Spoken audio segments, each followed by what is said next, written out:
Assalamualaikum warahmatullahi wabarakatuh. Perkenalkan Ustadz, nama saya Ashraf Priyatama Famrongkos, absen 03 dari kelas 10D. Kali ini saya akan menyelesaikan salah satu tugas untuk remedial asesmen akhir sumatif dalam mata pelajaran biologi tentang keanekaragaman hayati. Nah, jadi apa itu keanekaragaman hayati? Keanekaragaman hayati adalah keanekaragaman pada makhluk hidup yang menunjukkan adanya variasi bentuk, penampilan, ukuran, serta ciri-ciri lainnya. Secara garis besar, keanekaragaman hayati dibagi menjadi 3 tingkat, yaitu keanekaragaman tingkat gen, tingkat jenis, dan tingkat ekosistem. Yang pertama, keanekaragaman tingkat gen. Keanekaragaman tingkat gen adalah keanekaragaman individu dalam satu jenis atau spesies makhluk hidup. Keanekaragaman gen menyebabkan bervariasinya susunan genetik sehingga berpengaruh pada genotip. Genotip adalah sifat dan fenotip daripada penampakan luar. Penampakan luar itu bisa kita pahami sebagai mungkin warna kulit, rambut, atau lainnya dalam suatu makhluk hidup. Jadi keanekaragaman tuh dia tuh ada variasi pada genotip maupun fenotip. Jadi gen-gen tersebut mengekspresikan berbagai variasi dari satu jenis makhluk hidup, seperti tampilan pada warna, seperti contohnya kalau pada tumbuhan, pada warna mahkota bunga, ukuran daun, tinggi pohon, dan sebagainya. Variasi yang ada dalam satu spesies ini kita sebut sebagai varietas. Nah, ini merupakan salah satu contoh daripada keanekaragaman gen, di mana adanya perbedaan warna pada bunga tulip. Seperti ada tulip yang berwarna merah muda, berwarna putih, berwarna kuning, dan lain sebagainya. Selanjutnya adalah keanekaragaman jenis. Keanekaragaman jenis menunjukkan seluruh variasi yang terdapat pada makhluk hidup antar jenis.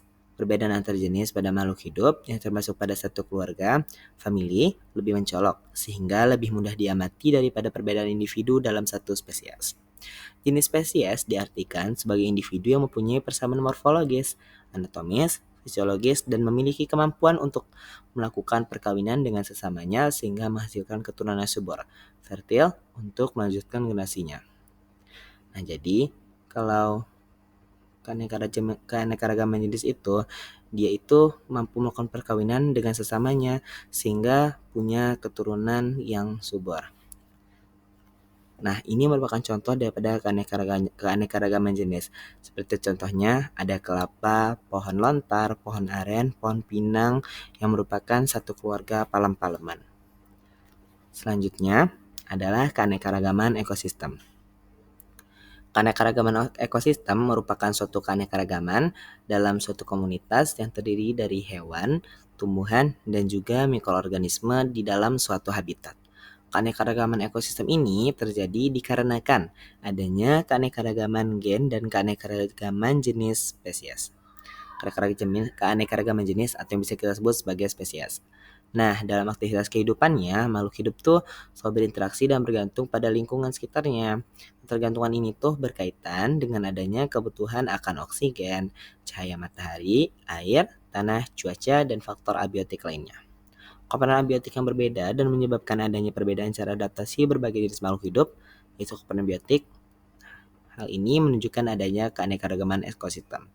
Nah, contoh-contoh dari ekosistem tuh contohnya kayak ekosistem akuatik seperti di air, yaitu seperti danau, sungai, maupun lautan. Lalu ada juga ekosistem darat, seperti hutan hujan tropis, lalu dan lain sebagainya. Nah, ini salah satunya contoh keanekaragaman ekosistem itu adanya bioma seperti bioma padang rumput, bioma savana, dan juga bioma tundra.